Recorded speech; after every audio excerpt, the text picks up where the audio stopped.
You think black families in the 1930s had fancy groceries? Think again. During the Great Depression, African American communities faced crushing poverty and discrimination that made survival an act of defiance. Yet from bare cupboards came dishes so ingenious they became culinary legacy. Here are 30 cheap 1930s dishes our black ancestors ate to survive. Dried bean soup was once the lifeline that kept entire black families fed when money disappeared and hope ran thin. Women would sort through pounds of dried pinto or navy beans, picking out pebbles and debris before soaking them overnight in large pots. The next morning, those beans went into cast iron kettles with whatever scraps could be found. A ham hock if lucky, fatback if not, sometimes just salt and onion. The pot simmered all day on wood stoves, filling shotgun houses with steam and the promise of something hot. By evening, the beans had broken down into creamy richness, thickened by their own starch until each spoonful coated the tongue. Families ladled this soup over day-old cornbread, stretching one pot across 2 or 3 meals.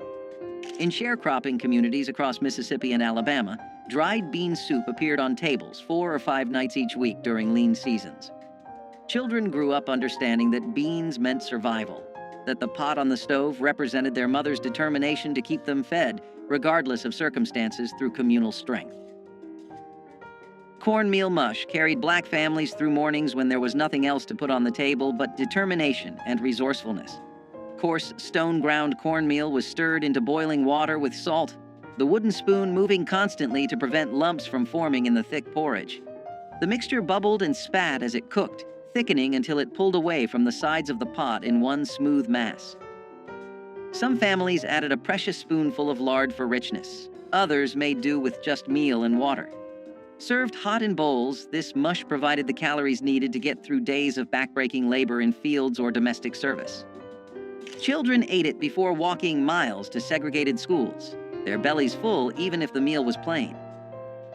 In urban black neighborhoods of Chicago and Detroit, families who'd migrated north during the Great Migration continued making cornmeal mush, connecting them to Southern roots and survival traditions.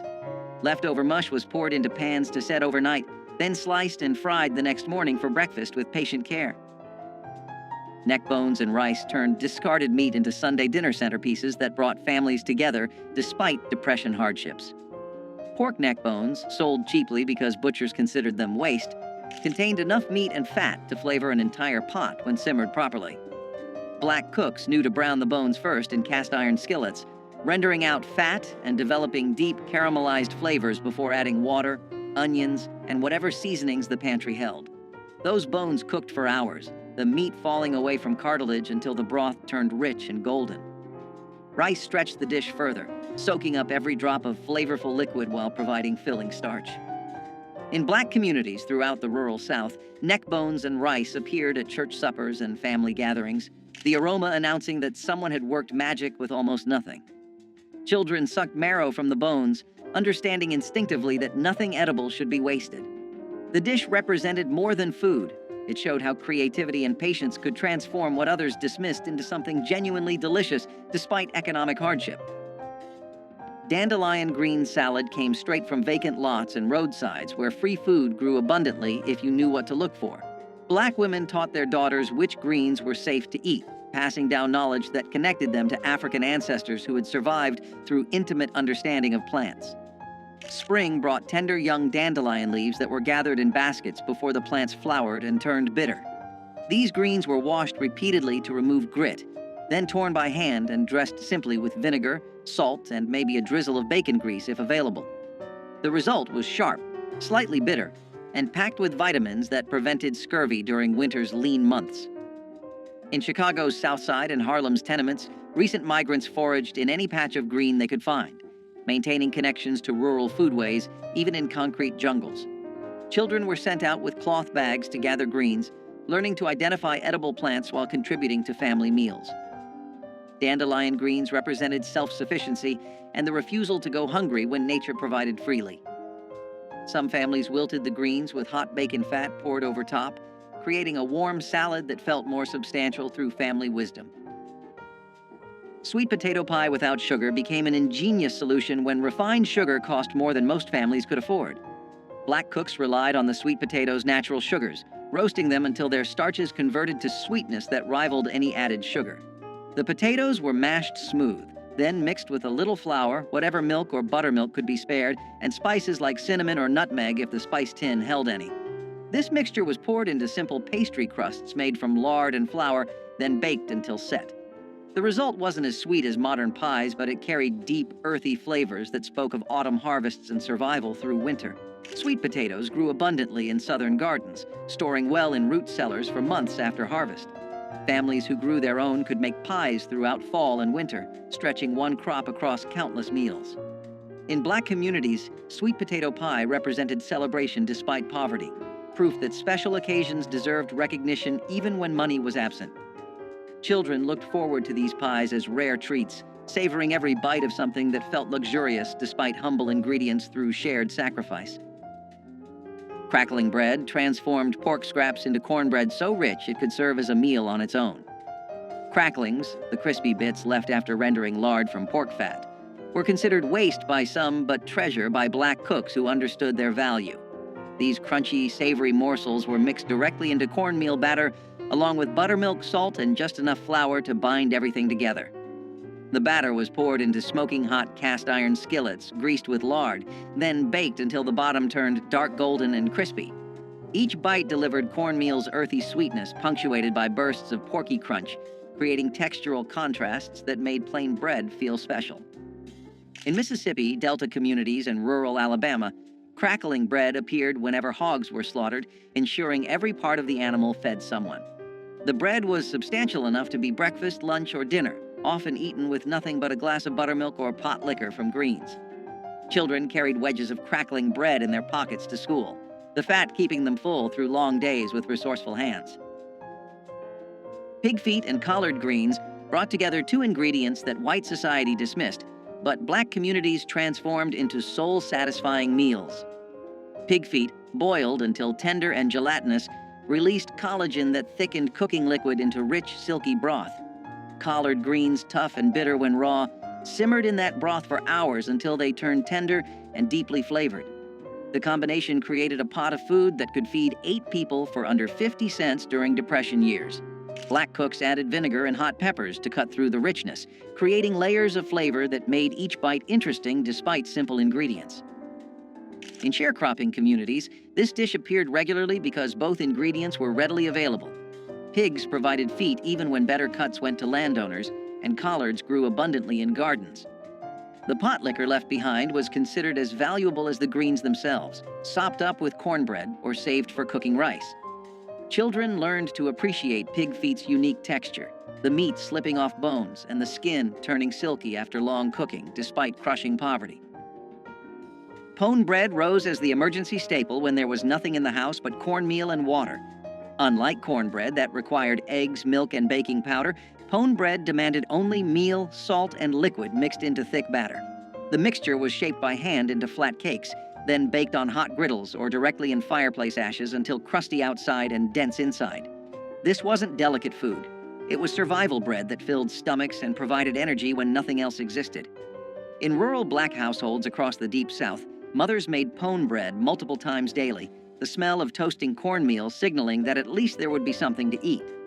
The bread kept well, lasting several days without going stale, which meant one batch could stretch across many meals. Workers carried pone bread to fields, eating it cold with whatever they could forage: wild onions, dandelion greens, or just salt. Children gnawed on pone bread while doing chores, the dense texture requiring real effort to eat, but delivering lasting satisfaction through ancestral knowledge. Blackberry cobbler without sugar proved that fruit's natural sweetness could create desserts when refined sugar wasn't available. Wild blackberries grew abundantly along fence lines and in abandoned fields, free for anyone willing to brave thorns and summer heat to pick them. Black families sent children out with buckets, returning with purple-stained hands and enough berries to make cobblers that lasted days. The berries were cooked down until their juices concentrated, natural sugars intensifying without any additions. Simple biscuit dough made from flour, lard, and buttermilk was dropped over the bubbling fruit, then baked until golden. The result was tart and intense, less sweet than modern desserts, but deeply satisfying in ways sugar-laden versions never achieve. These cobblers appeared at church socials and family gatherings, proof that celebration didn't require money. Women competed quietly over whose cobbler turned out best, pride coming from skill rather than expensive ingredients. The practice of picking wild berries taught children about seasons, patience, and finding abundance in nature with steadfast pride. Fried fish heads utilized parts that others threw away, transforming waste into protein-rich meals through skillful preparation. When black families caught or bought fish, nothing edible was discarded. Heads were cleaned, seasoned, and fried until crispy. The cheeks contained tender, sweet meat prized by those who knew to look for it. Eyes and bits of flesh around the skull provided precious protein during times when every calorie mattered. These fish heads were dredged in cornmeal and fried in hot lard until the bones turned crispy enough to crunch and eat. Children learned to navigate around bones, finding hidden bits of meat while developing appreciation for resourcefulness. In coastal communities and near rivers, fish heads appeared regularly because commercial fisheries sold them cheaply or gave them away. Black cooks fried them alongside regular fish, treating them with the same care and seasoning. The practice showed intimate knowledge of food, understanding that value existed everywhere if you knew how to prepare it properly through creative survival. Okra soup stretched vegetables into filling meals that provided nutrition and comfort during impossible economic times.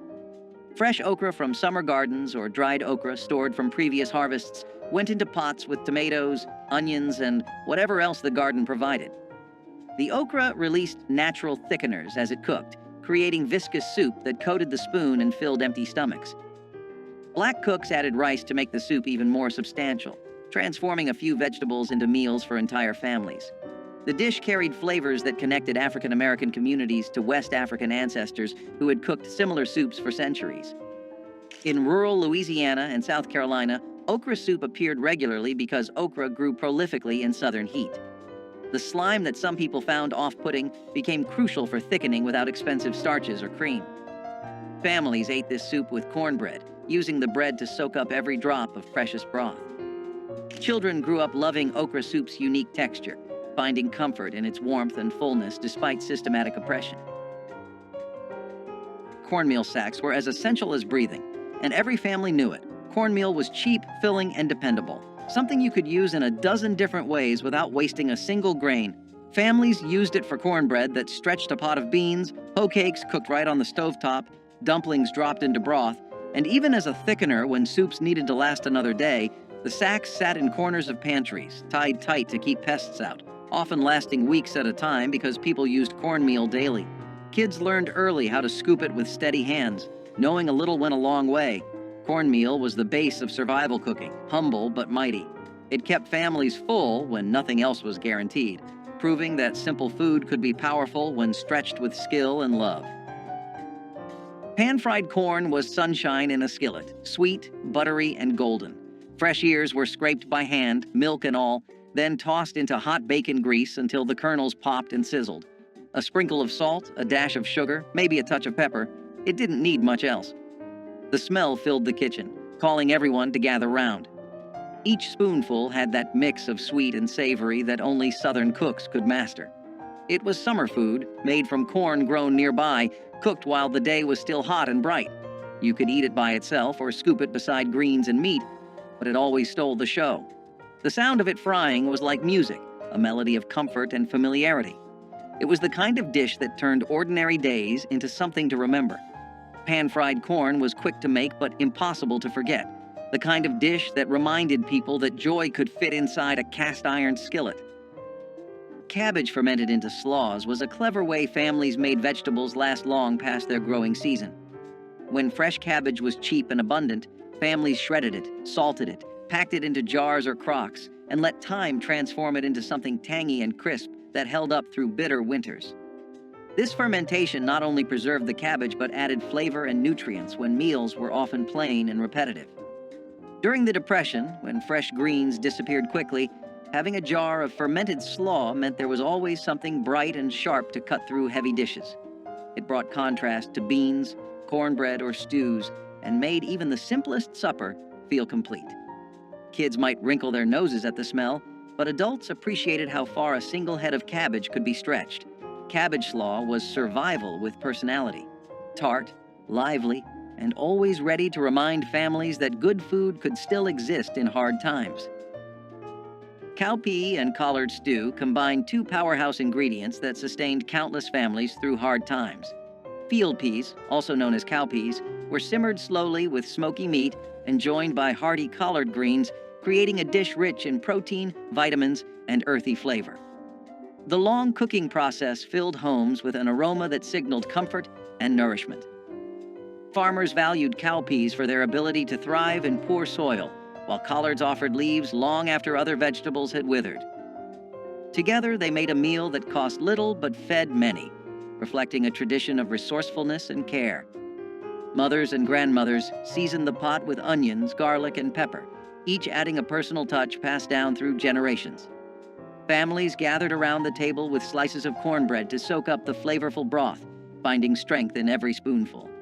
Though supermarkets now offer endless choices, the slow-simmered union of cowpeas and collards stands as a reminder of a time when simple ingredients created enduring nourishment. Hoghead cheese, or souse meat, was not fancy food, but it had deep roots in tradition and respect for what you had. Made from the head of the pig, boiled, seasoned, and set in its own broth, it was a dish born from necessity and pride. It was eaten cold, sliced thin, and often shared at the table with crackers and conversation. What others might have thrown away became something flavorful and lasting in the right hands. It spoke of times when wasting food was unthinkable, when every part of the animal was used to honor the work that went into raising it. The smell of it cooking filled the whole house, sharp and strong, but it was the kind of smell that meant good things were coming. When cooled and sliced, it glistened in the light like proof of survival itself. Each piece held a story of long days, careful hands, and families who knew that resourcefulness was its own kind of wealth. Souse meat wasn't about glamour, it was about gratitude. Even if you didn't grow up eating it, the story it told was universal. Make do, make it good, and never take a meal for granted. Dried pinto beans were one of the first things families stocked up on because they lasted forever, filled bellies fast, and cost next to nothing during a time when every penny mattered. These beans sat quietly in cloth sacks or glass jars on pantry shelves, waiting to turn into something warm and sustaining after long days of trying to get by. Pinto beans did not need much, just water, a little heat, and maybe a scrap of fatback if the kitchen was lucky that week. They simmered slow, softening into a thick pot of comfort that could stretch across several meals, sometimes feeding large families for days. Kids grew up recognizing the familiar smell drifting from the stove, a sign that dinner was going to be simple but steady, the kind of food that kept people moving through hard winters and harder workdays. Pinto beans were survival food, but they were also memory food, tying families together with the quiet understanding that something small and humble could carry you through. They were a backbone ingredient in countless homes because they worked every time, no matter how thin the pantry looked. Dried pinto beans did not just feed families, they steadied them. Fried green tomatoes were a porch-side favorite, a snack for hot days and easy laughter. Slices of firm green tomatoes were dipped in cornmeal, fried golden in a skillet, and sprinkled with salt while still sizzling. The result was crisp on the outside, soft inside, and just tart enough to make your mouth water. You could eat them standing up, still hot from the pan, or stack them high beside a plate of beans and rice. They were the kind of treat you didn't plan, you just made them when the garden gave too many tomatoes. The pop of oil, the hum of conversation, and the smell of cornmeal frying turned an ordinary afternoon into something special. Kids waited by the stove, stealing pieces when the cook wasn't looking, their fingers burned but happy. Fried green tomatoes weren't just about taste, they were about time, patience, and community. Their taste was bold but humble, a reminder of summers that felt endless and simple pleasures that cost almost nothing.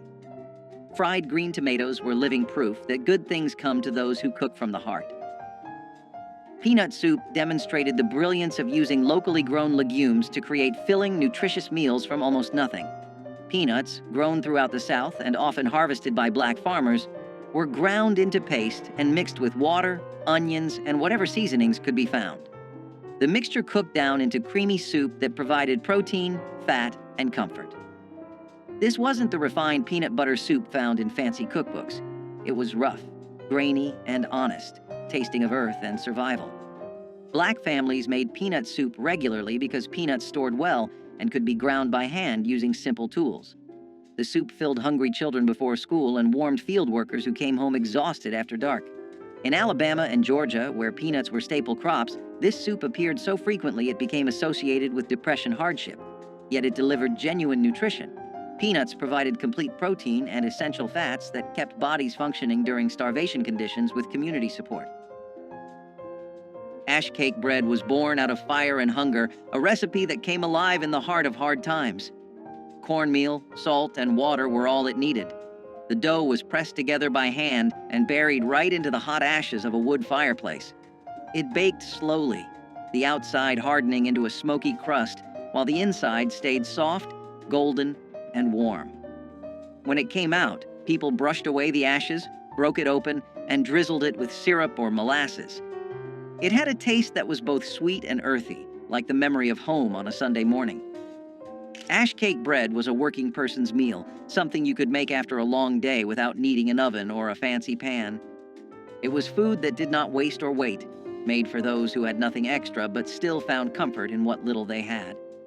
The smell of it filled small cabins and quiet kitchens, the sound of the crackling fire mixing with laughter or prayer. Every crumb reminded people that strength could grow even from ashes. Syrup bread emerged as the answer when there was nothing to eat but flour and whatever sweetener could be found. Sorghum syrup or molasses, cheaper than sugar and available throughout the South, were drizzled over plain biscuits or cornbread to create something approaching dessert. Black children learned to make this treat themselves, mixing flour and water into simple doughs, baking them quickly, then drowning the results in dark, sticky sweetness. The combination provided quick energy, carbohydrates from bread and concentrated sugars from syrup, delivering calories needed for labor. In sharecropping families, syrup bread appeared frequently because sorghum was often the only sweetener accessible when white landowners controlled access to refined sugar. The practice taught children to find joy in small pleasures, turning basic ingredients into treats through imagination and willingness to make something from nothing. Women sometimes added a little butter or lard to the bread if available, creating richness that complemented syrup's sweetness through ingenious adaptation. Onion skin tea was one of those old remedies that could quiet both body and soul. When someone had a cough or a fever, or when food simply ran out, a pot of this humble tea came to the rescue. Dried onion skins were gathered from the corners of the kitchen, rinsed and steeped in boiling water until the liquid turned golden brown. The scent was sharp but comforting, a mix of earth and sweetness that filled the air with warmth. Some added honey if they had it, or a squeeze of lemon, but even plain, it had its own charm. People believed it could heal and strengthen, and maybe it did, because hope itself can be medicine. Onion skin tea was born from patience, brewed by hands that knew how to stretch every last bit of life from what they had. It was the taste of resilience and care, a sip that made you believe tomorrow might be gentler. Okra fritters with corn silk were the kind of kitchen magic that only came from necessity and imagination.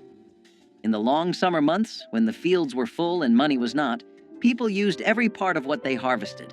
The corn silk that clung to the ears was not thrown away, but saved and shredded, added into batter alongside chopped okra, flour, and a splash of milk or water. When dropped into hot oil, the fritters puffed and crackled, their edges turning golden and crisp. The smell was something you could follow from down the road. Warm, nutty, and sweet with that faint scent of corn. Each bite was crunchy on the outside and tender in the middle, with little strings of corn silk that gave it texture and charm. They were served with syrup or vinegar, depending on what the family had, eaten right out of the pan when patience ran out. Okra fritters with corn silk were food born from care and cleverness, proof that waste had no place in a humble kitchen. Every family had its own version, passed quietly between generations, carrying the taste of late afternoons, hard work, and simple joy. They were poverty's poetry, fried into something worth remembering. Chicken feet soup proved that even the most unlikely parts could become nourishing meals through patient cooking.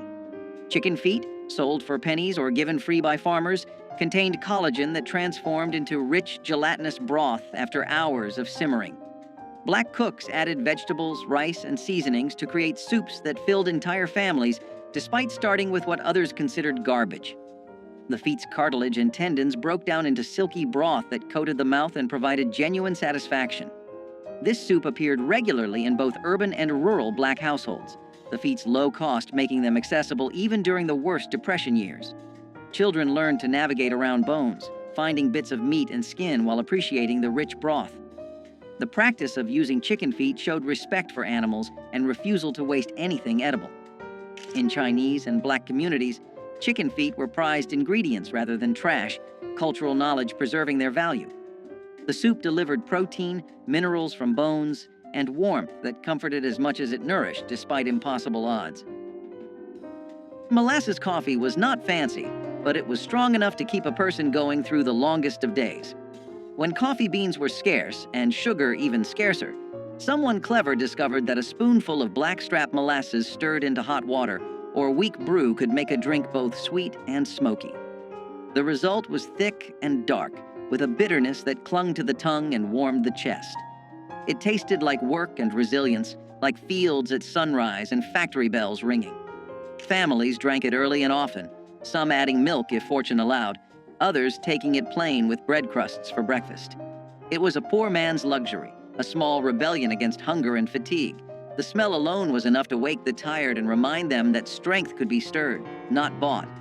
Molasses coffee was courage in a cup, shared by hands cracked from labor and hearts that refused to quit. It carried the spirit of people who built their mornings out of willpower and steam, proving that dignity could live even in the thinnest brew.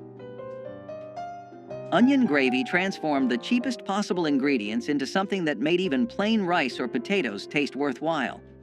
Black cooks sliced onions thin and cooked them slowly in whatever fat was available: bacon grease, lard, or even plain vegetable oil. The onions broke down into sweet, golden strands that formed the base for gravy thickened with flour and water. Salt and pepper provided the only seasoning, yet the result delivered satisfaction far beyond such humble beginnings. This gravy appeared on Depression-era tables multiple times weekly, stretching small amounts of fat into meals for large families. The onion's natural sugars caramelized during cooking, creating complex flavors that made poverty food taste almost luxurious. Children sopped up onion gravy with biscuits or bread, their empty plates evidence of genuine hunger satisfied. In Black communities across the South, women took pride in their onion gravy, the quality revealing their skill at coaxing maximum flavor from minimum ingredients through collective effort. Vinegar pie custard solved the problem of making dessert when eggs, milk, and fruit were all beyond financial reach. This wasn't the chess pie or buttermilk pie made by those who had dairy. This was water, sugar if available, flour, and vinegar mixed into filling that miraculously tasted almost like lemon when baked. Black cooks poured this mixture into simple pastry crusts, then baked until set. The vinegar provided tartness that balanced what little sweetness could be achieved, creating desserts that children actually looked forward to eating. The pie represented ingenuity born from desperation, proving that treats didn't require expensive ingredients when creativity filled the gaps. In communities where children had never tasted real lemon pie, vinegar pie was special occasion food that marked birthdays and holidays.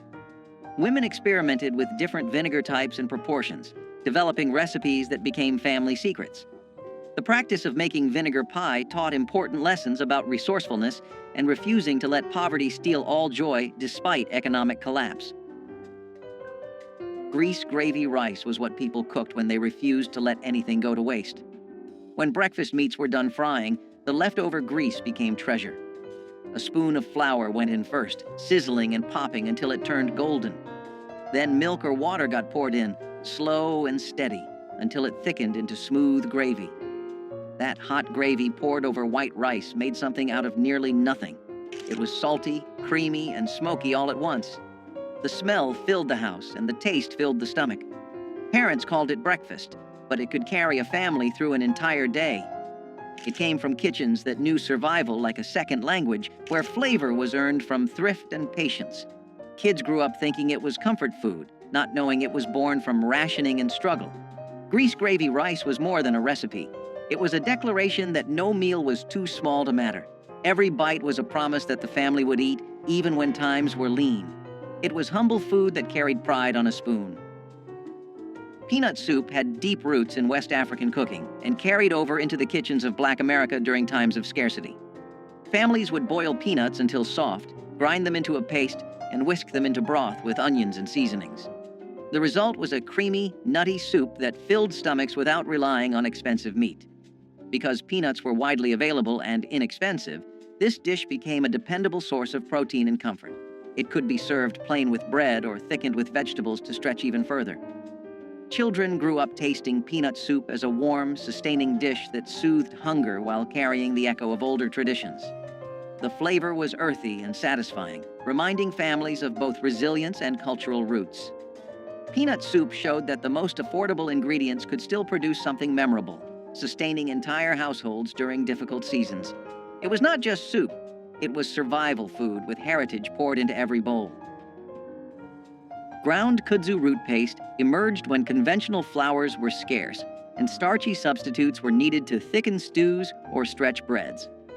Kudzu, an invasive vine introduced from Asia, sent deep roots into the southern soil that stored abundant starch. Enslaved gatherers dug these roots, washed and dried them, then pounded them into a fine powder. Mixed with water, the powder formed a paste that thickened soups or acted as a binder for cornmeal cakes. Its mild flavor and reliable texture made it a quiet but important ingredient in times of scarcity. After emancipation, some rural families continued to harvest kudzu for its starch, and today herbalists still value it for its medicinal qualities. Ground kudzu root paste shows how knowledge of local plants and persistence in foraging allowed cooks to replace costly ingredients with what the land freely offered, turning an aggressive vine into a vital pantry staple, and demonstrating again how necessity inspired both culinary creativity and a deeper understanding of the southern landscape's hidden gifts. Wild muscadine grape jam brought the late summer woods to the breakfast table in a deep purple shine. Children and parents walked along fence lines and wooded edges with baskets in hand, searching for the thick-skinned grapes that thrived in southern heat. Once gathered, the fruit was boiled gently until the skins burst and the pulp softened, filling kitchens with a fragrance that hinted at honey and earth. The juice was strained and mixed with sugar, then cooked again until it thickened into a jam rich enough to spread over biscuits or stir into morning porridge. Families prized each jar, knowing that muscadines grew wild and free, needing only careful hands and patience to become something sweet. In some towns, church groups organized picking days, turning the harvest into a social event where songs and laughter echoed through the vines. Today, supermarket grapes have replaced the wild hunt, and store-bought jams lack the musky depth of fruit ripened under southern sun. But memories of purple-stained fingers still linger in many hearts. Cornmeal dumplings in tomato broth were the type of dish that felt simple but filling, carrying both thrift and comfort in every bowl. The broth began with canned or fresh tomatoes, cooked down with onions, garlic, and a touch of seasoning to build a savory base. My grandmother mixed cornmeal with a bit of flour, salt, and water to form small dumplings, dropping them carefully into the bubbling pot. As they simmered, the dumplings softened into tender bites, soaking up the tang of the tomatoes while thickening the stew. The smell alone brought everyone to the kitchen, the blend of corn and tomato promising something hearty without needing meat. Cornmeal was cheap and always on hand, a staple in Black households across the South. Tomato broth was inexpensive too, whether from garden harvests or canned goods bought in bulk. Together, they created a meal that cost next to nothing but filled hungry stomachs with warmth. Cornmeal dumplings in tomato broth turned two of the humblest ingredients into a family staple, proving that frugality and care could produce meals worth remembering. Persimmon leather was a sweetness born from scarcity, made when sugar was a dream too far from reach. Wild persimmons, soft and golden when ripe, were gathered by hand and mashed into pulp, their tartness fading into deep honeyed flavor as they dried under the southern sun. Spread thin on boards or cloth, the pulp hardened into chewy sheets that could last for months, folded and stored for the hard winter ahead. It was candy made by patience, nutrition pressed into a form that would not spoil. The process itself was quiet work, often done at the edges of daylight, each batch a small defiance against hunger. When the cold arrived and food was scarce, a strip of persimmon leather could lift spirits and soothe hunger's edge. In its sweetness lived a lesson. Survival does not always mean bitterness. Sometimes it tastes like sunlight caught in fruit. Okra and tomato stew was a dish where heritage met hunger and turned it into comfort. Born from African roots and southern soil, it blended the earthiness of okra with the tang of ripe tomatoes in a thick, bubbling pot. The slime that many feared became silk under the right hands, thickening the stew into a rich, flavorful broth. Onions, garlic, and a few peppers added depth, while a dash of salt or cayenne made the flavors sing. Families often served it over rice or ate it plain with a piece of cornbread, wiping the last drops from their plates. This dish wasn't just food. It was identity, a reflection of generations who made do and made magic. It connected farm to family, past to present, and hunger to heart. The smell alone carried memories of warm kitchens and laughter that refused to fade. Okra and tomato stew was a promise that no ingredient was too humble to become beautiful. It was the taste of tradition kept alive, no matter the hardship, and a reminder that every simmering pot held more than flavor. It held history.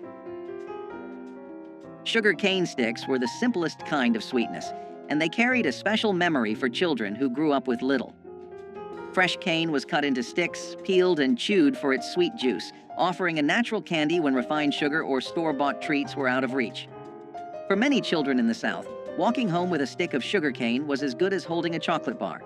It was affordable, long-lasting, and carried the earthy, raw sweetness of the land itself. Parents loved it because it kept children happy without costing much, and it taught the value of finding joy in small things. Sugar cane sticks carried the reminder that sweetness did not need to come from a store, but from fields worked by hand. They were part of the rhythm of rural life, tied to harvests and family memories. Even in the toughest years, sugar cane sticks brought happiness. Persimmon seed coffee emerged when imported beans were rare or too costly for enslaved communities. Wild persimmons dropped their fruit in autumn, and the hard seeds inside were washed, dried, and roasted until dark and fragrant. Ground and steeped in hot water, they produced a warm, nutty beverage with no caffeine but plenty of comfort on cold mornings.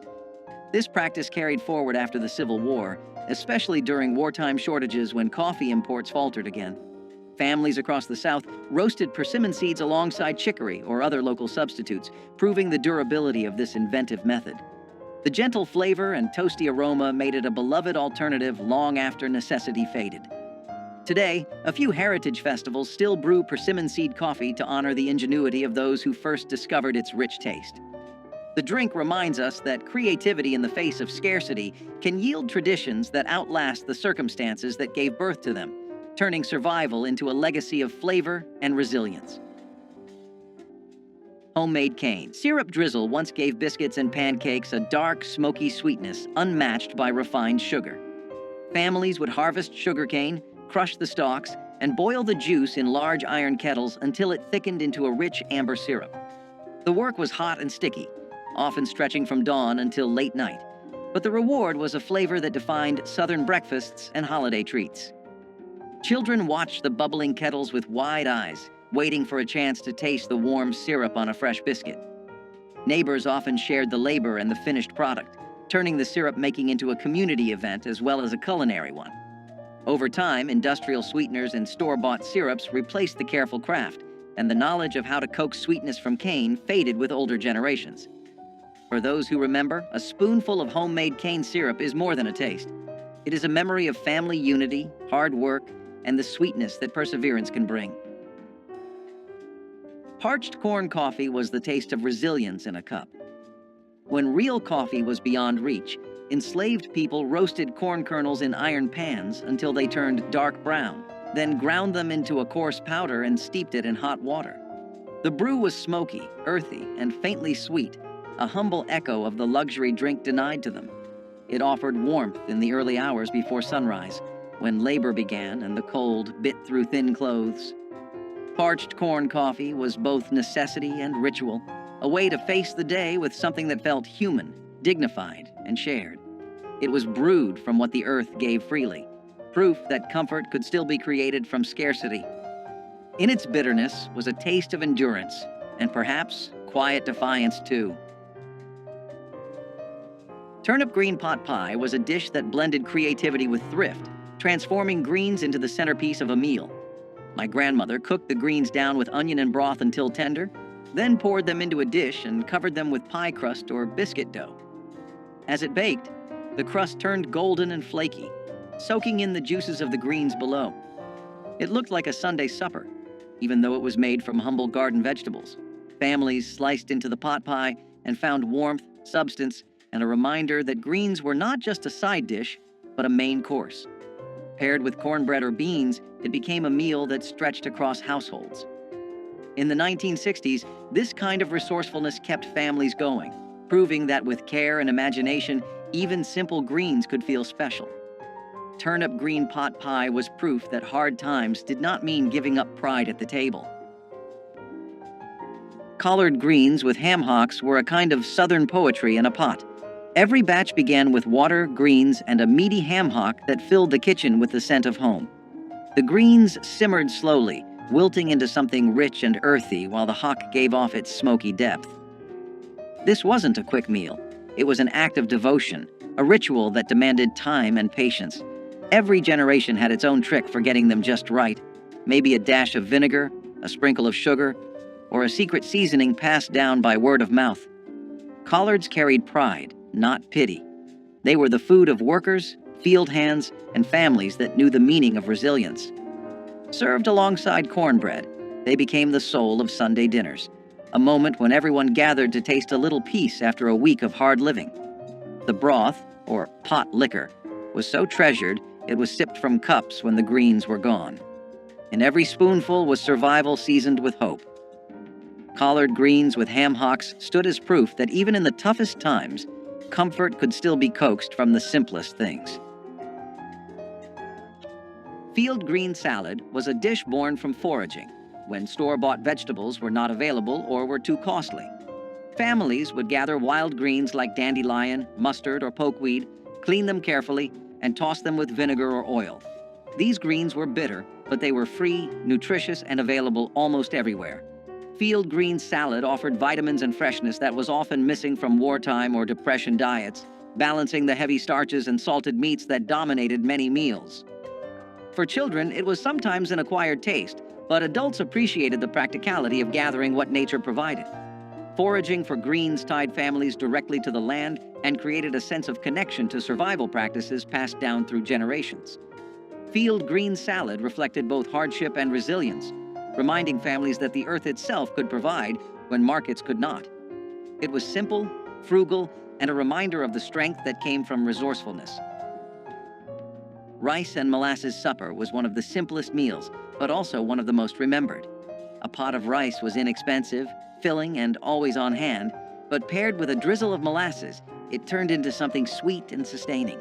Sugar was too costly for everyday use, but molasses was affordable and sold in larger tins that seemed to last forever.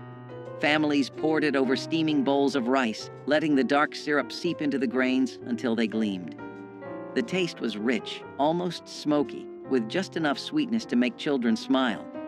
It was often eaten at the end of the day when no meat could be spared, and it carried people through the night with enough strength to face the next morning. My grandmother told me rice and molasses was a treat disguised as necessity, proof that resourcefulness could soften the edge of scarcity. In the 1960s, when black families were stretching every dollar, rice and molasses kept hunger at bay while still offering a touch of comfort. Simple, cheap, and unforgettable, it was a meal born of need but remembered with love. Which of these survival dishes hits closest to home for you? Drop a comment with your family's Depression-era recipe, hit that like button, and subscribe so we can keep honoring these forgotten but essential pieces of our history together despite overwhelming hardship.